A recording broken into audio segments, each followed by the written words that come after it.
Баршаңызға сәлем достар. Үйіңізде небәрі 2 банан болса, таңғы асқа немесе шайға өте дәмді, үлпілдек әрі хош иісті бананды панкейк дайындаймыз. Бұл рецептпен панкейктер әрдайым жұмсақ, әдемі болып шығады. Видеоның соңына дейін қарап, каналыма тіркеліп қойсаңыз екен. Ендеше бастайық. Ең алдымен ыдысымызға банандарымызды салып, шанышқымен барлығын майдалап езіп аламыз. Езіп дайындап алған бананымыздың үстіне 1 жұмыртқамызды, 2 ас қасық қантымызды, шым-шым тұзымызды және сұйық майымызды қойып, жақсылап араластырып аламыз венчиктің көмегімен. Енді үстіне бөлме температурасындағы сүтімізді қойып, тағы да жақсылап араластырып аламыз.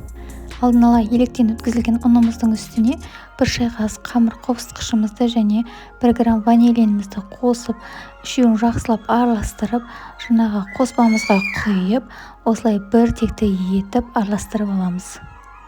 Алдын ала қыздырылып дайындап алған табамызға май қоспай панкейктерімізді құрғақ табада 1 ас қасықтан қойып пісіріп аламыз.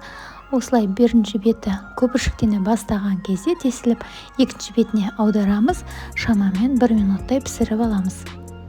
Барлық панкейктерімізді дәл осылай пісіріп алатын боламыз. Мінекей осымен біздің дәмді, үлпілдек әрі хош иісті бананды панкейктеріміз дайын болды. Сіз де отбасыңызға дайындап көріңіздер. Ұнайды деп сенемін. Егер рецепт ұнаса, лайк басып каналыма тіркеліп мені қолдап қойсаңыздар екен. Ас болсын, келесі видеода кездескенше.